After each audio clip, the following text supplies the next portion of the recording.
Well, it's Monday morning. I don't know what to say. Good morning. Thanks for tuning in. I've been off work since Wednesday afternoon. We headed out towards the mountains and spent a nice long weekend up in the mountains. And it wasn't a long weekend, so to speak. We made it our own long weekend. You just got to do that sometimes. You know, you take 4 days off, 4.5 days off, it's hard to get back into your routine. As you can see, there is plenty of stuff going on here. Take your pick. It all needs to be worked on. And you know, that's just the engine side of things. I still got a machine shop that's just full of baloney too, you know. I just got lots of stuff to pick and choose from. You know, we can start with putting the proper footwear on. Yeah, time to put on the work shirt.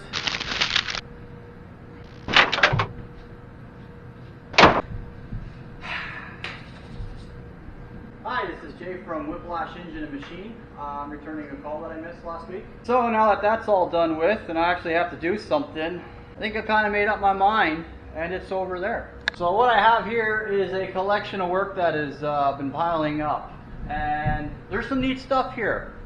So I'm sure you guys have heard of the 3.9 and 4 liter Land Rover engines, which is what we have here.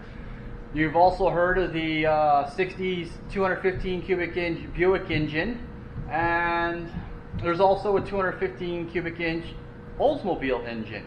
And I don't have a Buick engine here, but I have two of the Oldsmobile engines here. And we can take a moment and kind of compare the Oldsmobile with the Rover engines. So at a quick glance, they're kind of really similar engines. If you don't know what you're looking at, it'd be a little bit hard to tell them apart. So here we have the Rover engine, and one of the things right off the bat is they run a thrust plate on the cam. The Oldsmobile does not, and I also know that the Buicks do not. Next notable difference is the Rover engines use 10 head bolts. So we call that 4 bolts per cylinder. The Oldsmobile uses 6. If we went and looked at a Buick, which I don't have one, maybe we'll upload a photo from the internet or something right here. The Buick only has 5 head bolt holes. Next, we got some casting differences. So we can see the way this ribbing is inside this Buick engine, and we come along here to the Rover engine, and we got much thicker ribbing, and the area above the camshaft in this valley here is not opened quite as much as this one. If we come to the sides, we got all kinds of similarities again. We got this cast here for the dipstick tube. It's the exact same on the Buick engine. 3 frost plugs, core plugs, expansion plugs. I don't care what you want to call them, but we got 3 per side. Now, here's a difference here. The Buicks and the Oldsmobiles, they just have a cast here. They have nothing machined into the block like these ones do. Another difference is the Rovers use a cross-bolted main system.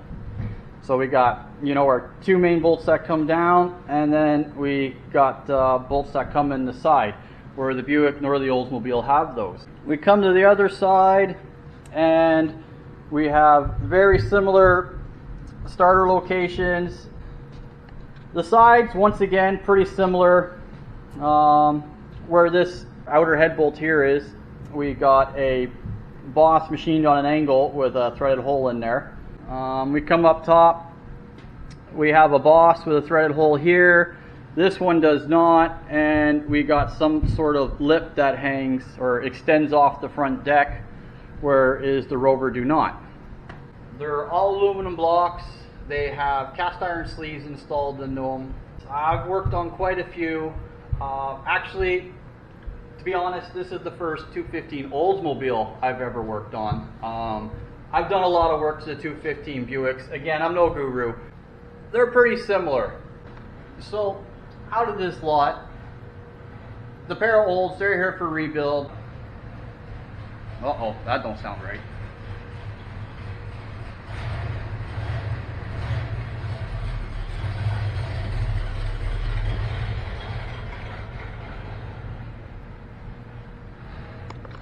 He's a mechanic, I'm sure he'll figure it out.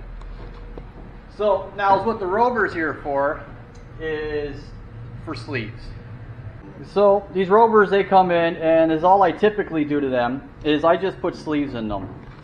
Now the sleeving job I do is almost always for other engine shops that either A, don't have the tooling to do the top hat style sleeve, don't have the time to do the top hat style sleeve, or because engine shops tend to have revolving doors, at this moment in time they don't have someone qualified to put in the top hat sleeve. So they show up here, and I'm okay with that. What do I mean by a top hat style sleeve? Well, here's the top hat style sleeve for this Rover. Thick liner, it's quite a bit thicker than the original liner in the block, and it actually has a step. So that's just a little quick intro on the 215 series blocks. I'm not about to get into filming this engine today. I'm not sure if we're going to film this one. Maybe I will. We'll see. Today's more just wander around the shop day. I don't think I've done one of those. It's a busy parking lot out there. We got people driving around, kids playing soccer.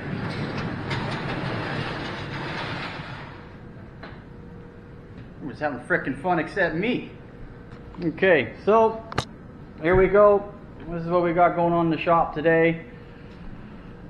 I got a couple engines to start on. Oh, we just wrapped up a 454 last week. That'll be picked up today. I had a 302 5-liter block come in, and just for machine work, that's all taken care of. Got a small block Chevy short block under there. That's all dealt with.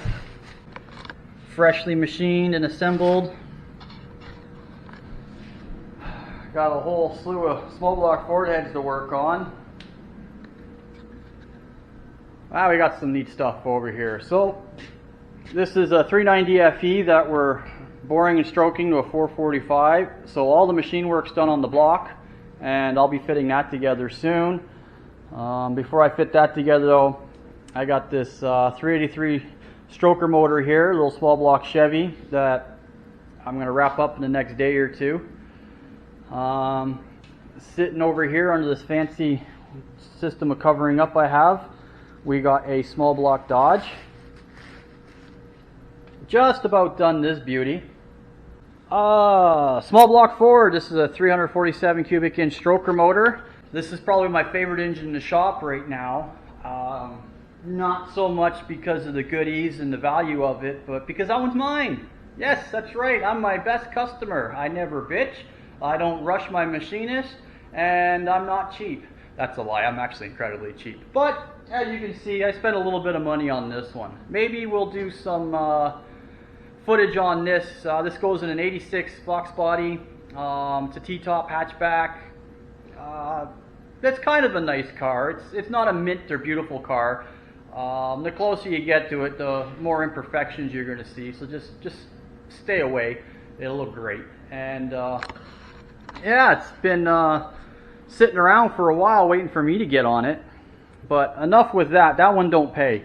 I got this 406 cubic inch small block Chevy here. This is a 400 block, and we put a 5.7 connecting rod in there, so it's a little bit longer than stock.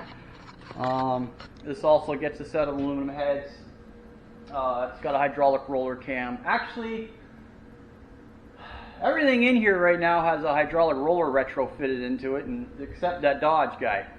So, which is a shame because it was actually a Magnum block, so it came with a factory roller cam in it, and he went flat tap it. Under here, this is my buddies. We've been playing race car for about 15-16 years together. We race in the street stock class, 1981 Z28 Camaro. We actually sold that car last year, and I think we're retiring our roundy round days. So we pulled the engine out of it, and we completely went through it. This engine's been together, I think, 13 years. We've done hundreds and hundreds and hundreds of laps. It's been very good to us. We've never had a single issue with this engine. So we took that apart since we sold the car and checked it out. Everything measured pretty good. We did a polish on the crank, new bearings, did a quick hone on the cylinders, cleaned the pistons, new rings, and you know, just the basic stuff. So I guess that's about it really. I think it's time for me to get on the work. I'm going to drag this over to the machine shop side, get this set up on the machine, and decide whether or not we're going to record this project. Until then, thanks for tuning in guys, and I'll catch you later.